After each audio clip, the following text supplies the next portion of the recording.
Welcome to the Art of the Day presentation. This week we are talking about street art. And before we get started, I want to discuss slides from last week. Last week we spoke about printmaking, and what is printmaking? Printmaking is the activity of making pictures or designs by printing them from specially prepared plates or blocks. Printmaking is an excellent method of producing multiples or variations of a single image. The printmaking process begins with a design or image made in or on a surface by hitting or pressing with a tool. The image is then transferred to paper or a similar material. The transferred image is called the print. So newspapers are printed, books are printed. These are all methods of printmaking, methods of making multiples. Last week we spoke about relief, intaglio, lithography, and serigraphy. Relief printing is where you remove material. It is a relief because you are cutting into the material, removing what you don't need or want.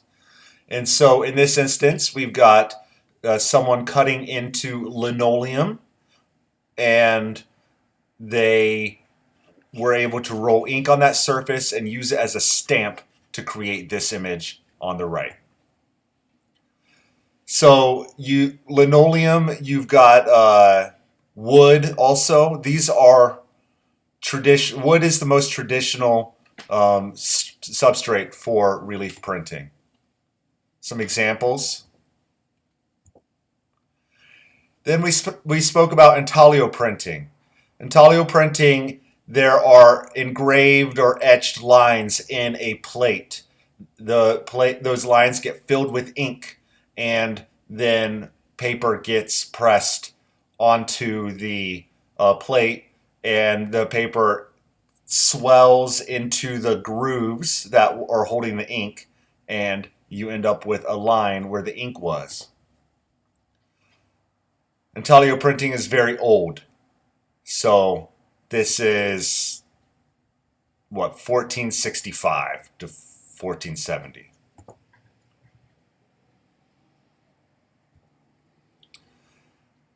So with intaglio printing, we spoke about engraving.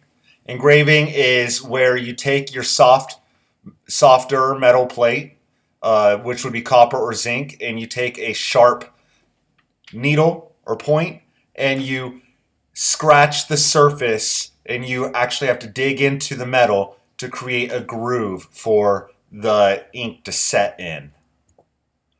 Dry point is very similar, but you don't clean up your lines so much. When you scratch into the surface, you get what's called burrs, which are like pieces of metal that are sticking up, and in engraving, those pieces of metal are removed. Then we have etching, where instead of carving, like really cutting into the plate of metal, you have the ability to use acid to engrave or etch into the metal for you. So these are some etchings, more current.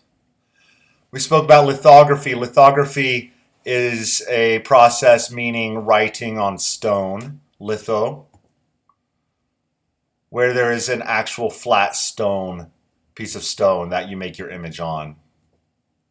And then we spoke about screen printing. Screen printing is also called serigraphy or silkscreen, where you are pushing ink through the holes of a screen, and the holes in the screen are blocked in some places and open in others, and that way you can create a pattern. So Andy Warhol was famous for screen printing. Here's some other screen prints. And now that was last week's lecture. All right, let's get into street art. First, we're going to talk about Moises's presentation on Shepard Fairey. Shepard Fairey is 51 years old, born February 15th, 1970 in Charleston, South Carolina. He is an American graphic artist and muralist. He is a social activist and is part of the street art movement. He began doing artwork on skateboard decks. Shepard Fairey graduated from Idlewild Arts in Palm Springs, California in 1988. In 1992, he graduated from the Rhode Island School of Design in Providence, Rhode Island, with a bachelor's in fine arts. I am sorry that this presentation looks like this, Moises. It's because it's just because it wasn't saved as a PDF, so we're losing some images, guys.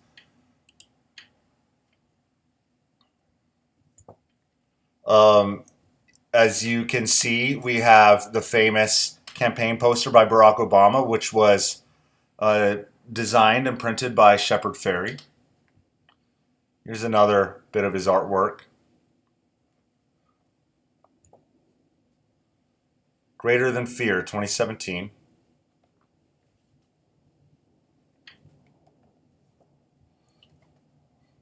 Nice Michael Jordan screen print. Here is a skate deck. That's cool.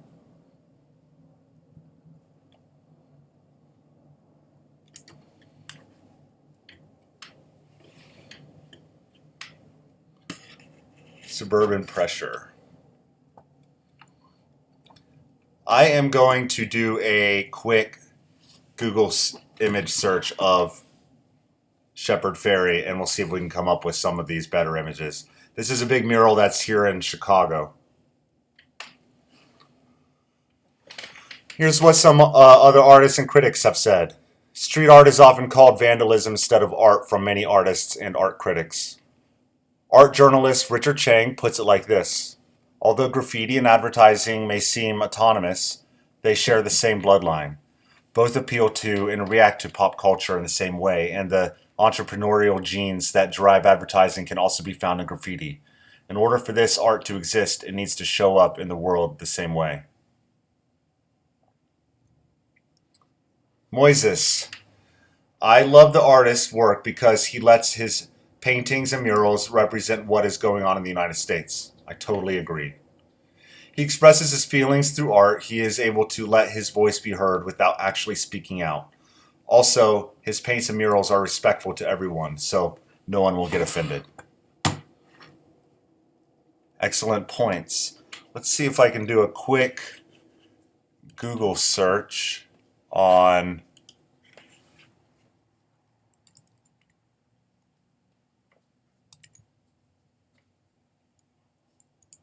I don't remember how to spell Shepard Fairey. Shepard Fairey.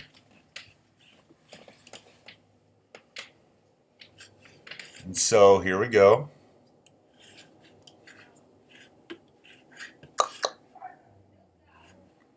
My internet, you know.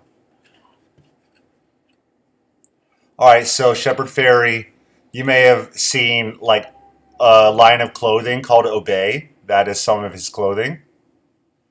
And these are his images.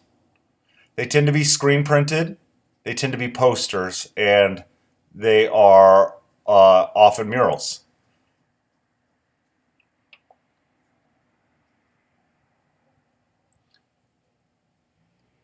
So this is Shepard Fairey's work. All right, let's move on to Jessica's presentation on Swoon. Swoon was born in New London, Connecticut, and then was raised in Daytona Beach, Florida. Swoon is currently 44 years old. At 19, she moved to Brooklyn, New York to study painting. She attended Pratt Institute. Swoon is an artist who works with printmaking, sculpture, and stop motion. Here's an artist statement by Swoon. I am a classically trained visual artist and printmaker, and for the last 13 years I've been exploring the relationship between people and their built environment. My first interventions in the urban landscape took the form of wheat pasting portraits to the walls of cities around the world. More recently, I've been working collaboratively through my nonprofit organization, the Heliotrope Foundation. focusing on community revitalization in Braddock, Pennsylvania, New Orleans, Louisiana, and Haiti.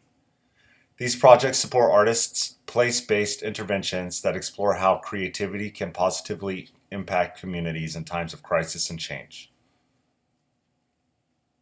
Um, Swoon mentions something called wheat paste in this statement. Wheat paste is essentially flour and water. And so what she's doing, and Shepard Fairey also does this, is she is mixing flour and water like you do paper mache, like you're making glue, but also that's the same process for putting up wallpaper. So imagine these prints are very large and some of them, not all of them, but they are glued to the surface of walls with simple flour and water.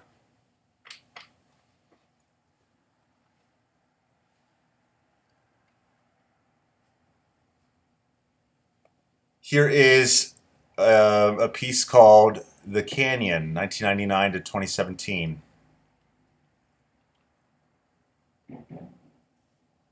This is a cool installation. It looks like we've got a 2D cutout and something up here above it. Portrait of Sylvia Elena, Honey Space Gallery, New York. Another piece at Submerged Motherlands in Brooklyn.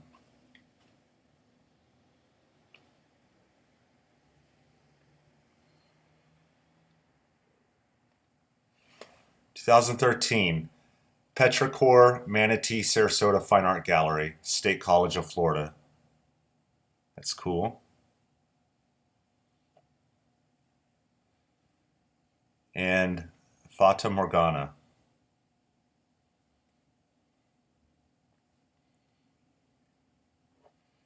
(2016) The Light After, Library Street Collective in Detroit.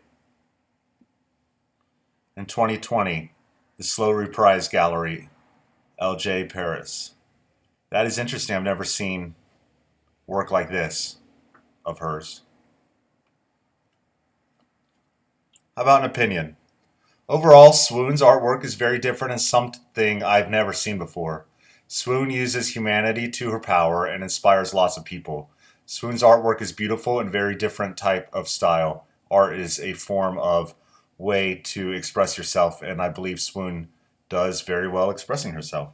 I totally agree. Thank you for the excellent presentation, Jessica.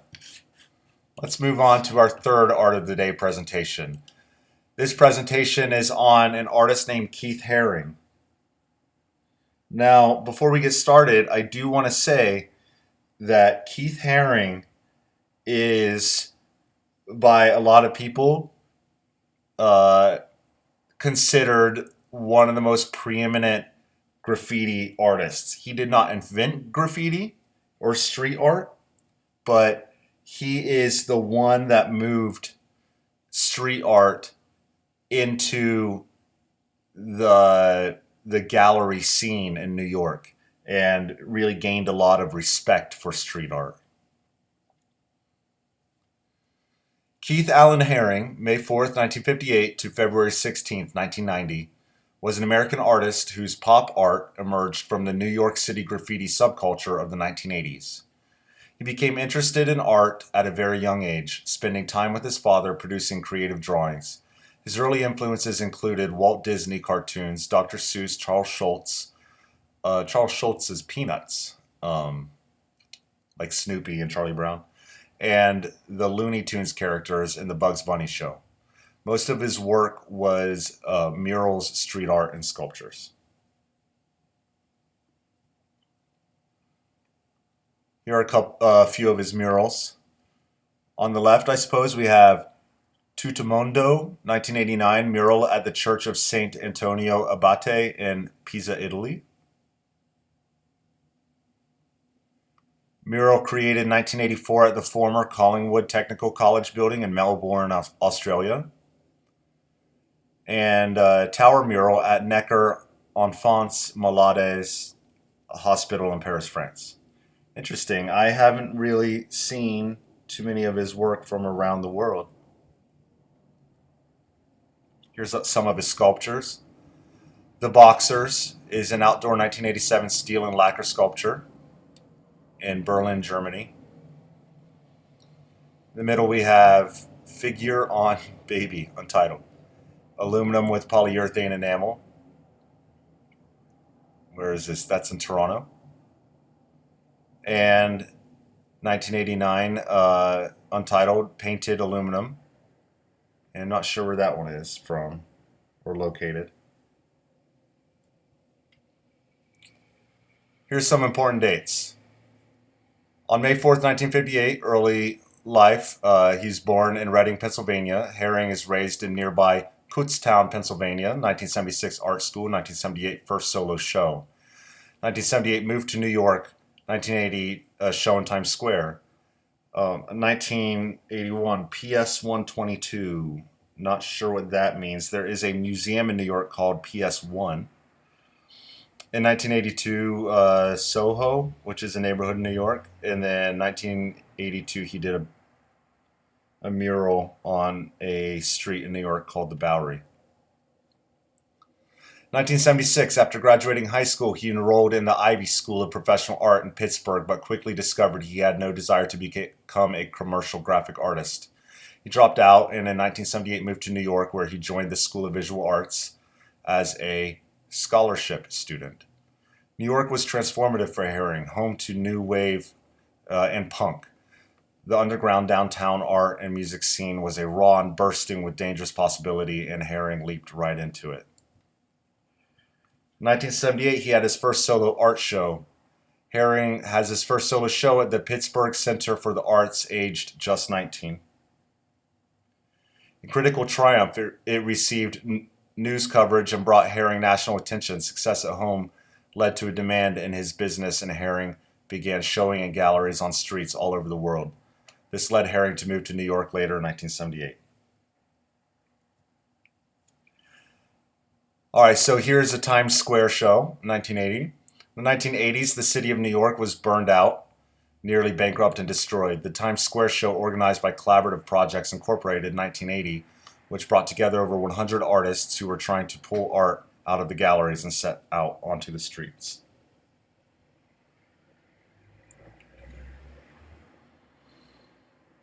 1981 at PS 122. Original announcement card to Herring's historic 1980 open studio show at PS 122 New York City, October 18th to 19th, 25 to 26, and November 1 and 2, 1980. A pivotal group of shows that influenced the shaping of the artist's visual language and style, especially for the upcoming years in the art scene. 1982 Soho. 1982, he had a well-received solo show at Shafrazi's former gallery space at 163 Mercer Street in Soho. This was considered his breakthrough during his career. Branding potential of his iconic style was wanted by many major labels, and Herring responded.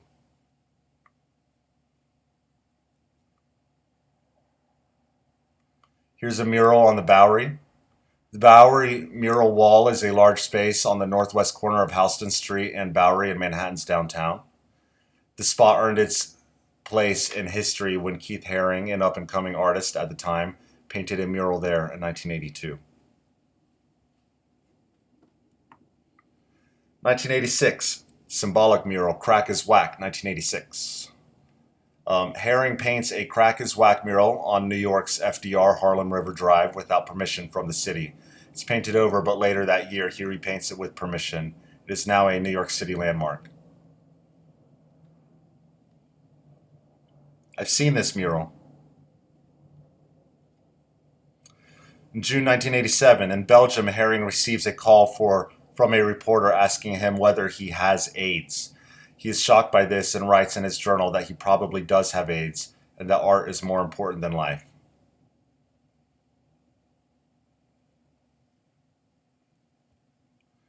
In 1988, Keith Haring was diagnosed with AIDS. Herring is officially diagnosed with AIDS, 1988.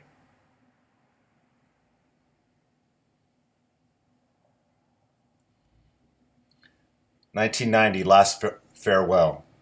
On February 16th, 1990, aged 31, Herring died of AIDS-related complications. A few months later, more than 1,000 people attended his memorial service at the Cathedral of St. John the Divine in New York City. His art was shown in over 100 group and solo exhibitions during his lifetime. He is an artist that died young.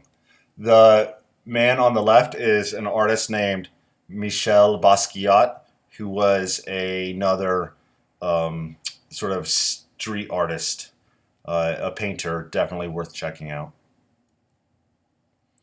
Here's some more famous pieces of Keith work. Blah blah. More famous pieces of Keith Haring's. So we've got Dogs Barking,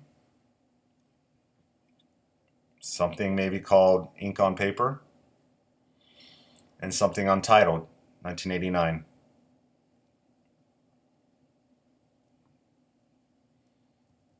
All right, that is the end of the presentation. Thank you very much, Nicole. Excellent presentation.